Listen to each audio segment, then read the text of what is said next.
हरे कृष्णा, कैसे हैं आप सब। मेरे YouTube चैनल में आपका स्वागत है। षष्ठ स्कंद 17वां अध्याय, चित्रकेतु को पार्वती जी का शाप।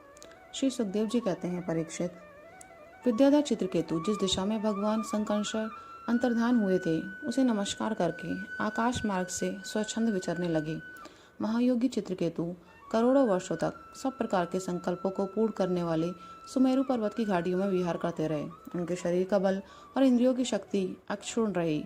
बड़े बड़े मुनि सिद्धिचारण उनकी स्तुति करते रहे। उनकी प्रेरणा से विद्याधरों की स्त्रियां उनके पास सर्वशक्तिमान भगवान के गुण और लीलाओं का गान करती रही। एक दिन चित्रकेतु भगवान के दिए हुए तेजोमय विमान पर सवार होकर कहीं जा रहे थे। इसी समय उन्होंने देखा कि भगवान शंकर बड़े बड़े मुनियों की सभा में सिद्ध चारणों के बीच बैठे हुए हैं और साथ ही भगवती पार्वती को अपनी गोद में बैठाकर एक हाथ से उन्हें आलिंगन किए हुए हैं।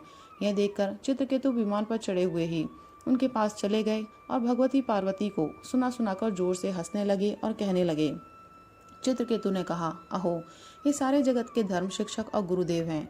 ये समस्त प्राणियों में श्रेष्ठ हैं। इनकी यह दशा है कि भरी सभा में अपनी पत्नी को शरीर से चिपकाकर बैठे हुए हैं।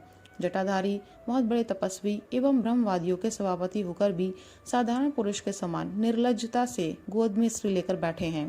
प्रायः साधारण पुरुष भी एकांत में ही स्त्रियों के साथ उठते बैठते हैं, परंतु ये इतने बड़े व्रतधारी होकर भी उसे भरी सभा में लिए बैठे हैं।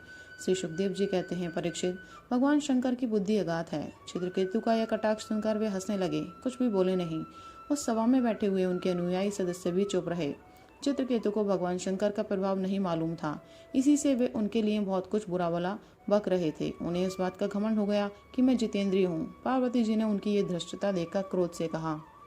पार्वती जी बोली, अहो, हम जैसे दुष्ट और निर्लज्जों का दंड के बल पर शासन एवं तिरस्कार करने वाला प्रभु इस संसार में यही है क्या? जान पड़ता है कि ब्रह्मा जी, भृगु, नारद आदि उनके पुत्र सनकादि, परमर्षि, कपिलदेव और मनु आदि बड़े बड़े महापुरुष धर्म का रहस्य नहीं जानते। तभी तो वे धर्म मर्यादा का उल्लंघन करने वाले भगवान शिव को इस काम से नहीं रोकते।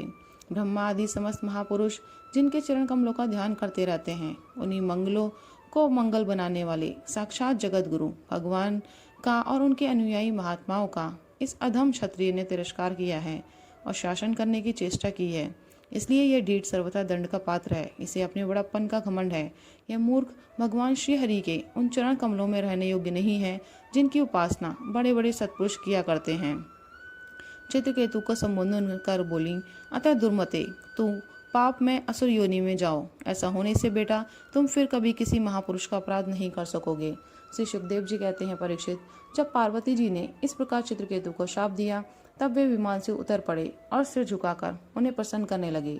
चित्रकेतु ने कहा, माता पार्वती जी, मैं बड़ी प्रसन्नता से अपने दोनों हाथ जोड़कर आपका शाप स्वीकार करता हूँ, क्योंकि देवता लोग मनुष्य के लिए जो कुछ कह देते हैं वह उनके प्रारब्ध अनुसार मिलने वाले फल की पूर्व सूचना मात्र होती है।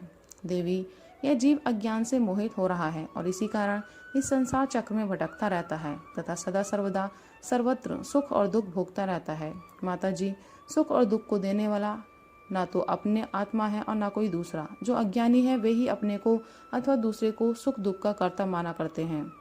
यह जगत सत्वरज आदि गुणों का स्वाभाविक प्रवाह है। इसमें क्या शाप, क्या अनुग्रह, क्या स्वर्ग, क्या नरक और क्या सुख, क्या दुख। एकमात्र परिपूर्णतम भगवान ही बिना किसी की सहायता के अपनी आत्मस्वरूपिणी माया के द्वारा समस्त प्राणियों की तथा उनके बंधन, मोक्ष और सुख दुख की रचना करते हैं। माता जी, भगवान श्री हरि सब में सम और माया आदि मल से रहित हैं। उनका कोई प्रिय अप्रिय, जाति बंधु, अपना पराया नहीं है। जब उनका सुख में राग ही नहीं, तब उनमें रागजन्य क्रोध तो हो ही कैसे सकता है।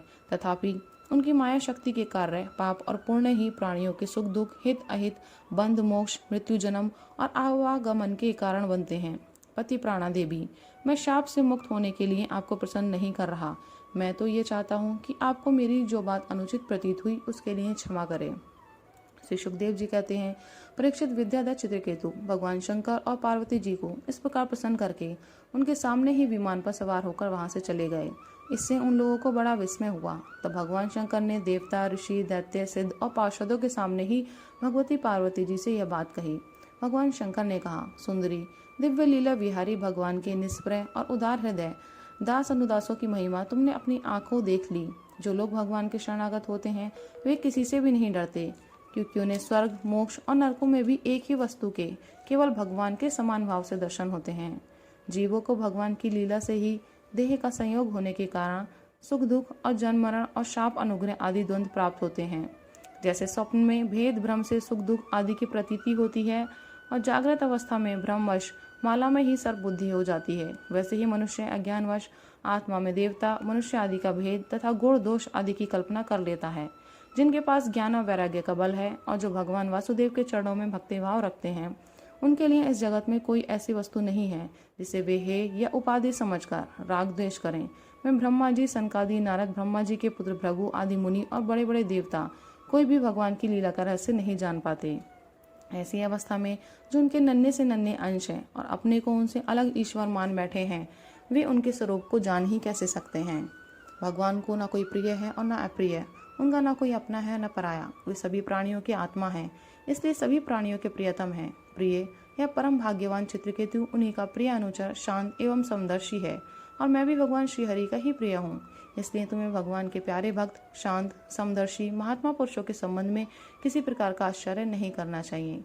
श्री सुखदेव जी कहते हैं, परीक्षित, भगवान शंकर का यह भाषण सुनकर भगवती पार्वती की चित्तवृत्ति शांत हो गई और उनका विस्मय जाता रहा। भगवान के परम प्रेमी भक्त चित्रकेतु भी भगवती पार्वती को बदले में शाप दे सकते थे, परंतु उन्होंने शाप न देकर उनका शाप सिर चढ़ा लिया।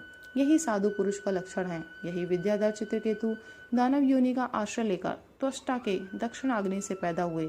वहाँ इनका नाम व्रतासुर हुआ और वहाँ भी ये भगवत स्वरूप के ज्ञान एवं भक्ति से परिपूर्ण ही रहे। तुमने मुझसे पूछा था कि व्रतासुर का दैत्य योनि में जन्म क्यों हुआ, उसे भगवान की ऐसी भक्ति कैसे प्राप्त हुई। उसका पूरा विवरण मैंने तुम्हें सुना दिया। महात्मा चित्रकेतु का यह पवित्र इतिहास केवल उनका ही नहीं, समस्त विष्णु भक्तों का महात्म्य है। इसे जो सुनता है वह समस्त बंधनों से मुक्त हो जाता है। जो पुरुष प्रातःकाल उठकर मौन रहकर श्रद्धा के साथ भगवान का स्मरण करते हुए इस इतिहास का पाठ करता है, उसे परम गति की प्राप्ति होती है। हरे कृष्णा, राधे राधे।